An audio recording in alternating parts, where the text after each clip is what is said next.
आज जेयूपी के कई कैंडिडेट हैं जो मतलब टीएमसी का दामन थाम चुके हैं, इस मामला में आपका क्या कहना है?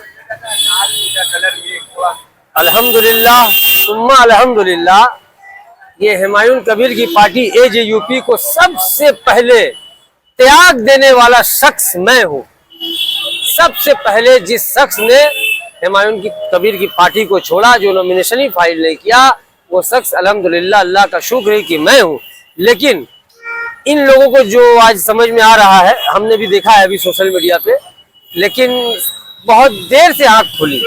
हम लाल भाई का एक वीडियो देखे कि उनके घर पे गए थे, वो बोले कि हाँ ये वीडियो सही है। बहुत देर कर दी मेहरबान आते आते, हमने तो उसी वक्त समझ गया था। खैर मसला ये भी हो सकता है पैसा वगैरह नहीं मिला होगा इलेक्शन लड़ने का, इसी वजह से हो सकता है पार्टी छोड़ना पड़ा।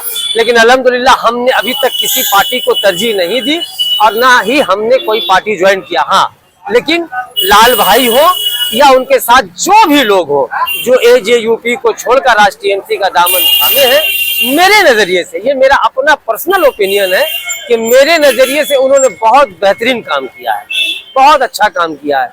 इसलिए मुल्क के हालात और बंगाल के हालात को देखते हुए मुझे नहीं लगता है कि एजेयूपी जैसा पार्टी या हुमायूं कबीर जैसा शख्स ये बंगाल की तकदीर को बदलेगा या बदल सकता था या बदलेगा, मुझे नहीं लगता। हाँ, जो सेकुलर जमातें यहाँ पर हैं तो उनको ही मेरे ख्याल से वोट देना तमाम लोगों को ठीक रहेगा। इसलिए कि फिरका परस्त ताकतें इस तरह बंगाल में फैल चुकी हैं।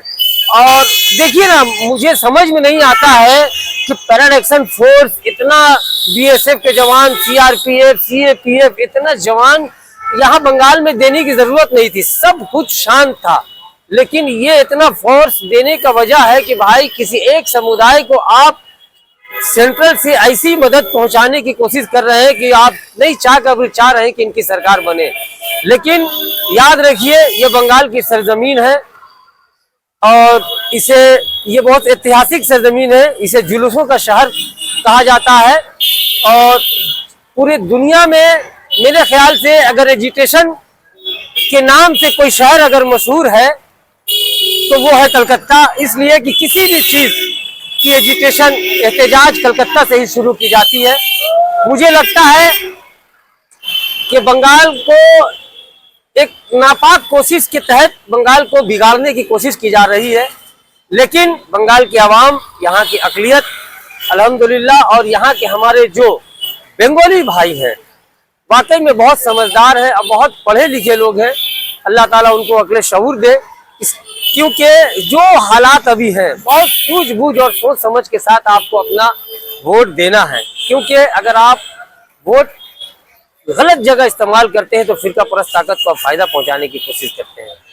मुझे लगता है कि जो सेकुलर जमात है, जो कैंडिडेट सेकुलर जमात से मुंसलिक है, वहाँ उनको जीतने की जरूरत है। देखिए, मैं किसी पार्टी से मुंसलिक नहीं हूँ, इसलिए मैं किसी एक पार्टी को तरजीह अगर दूंगा तो लोग मुझे ही बोलेंगे कि भाई ये फलाना पार्टी का प्रचार कर रहा है। नहीं, जो पार्टी के कैंडिडेट, जो सेकुलर जमात के कैंडिडेट जहां जहां मजबूत है, मैं कोशिश करूंगा, मैं उनसे ये अपनी ओपिनियन, अपनी राय दूंगा कि वहां उनके हाथों को मजबूत करें ताकि फिरका परस्त ताकतों को कमजोर किया जा सके और बंगाल में उनकी जो नापाक कोशिश है उनको खत्म किया जा सके।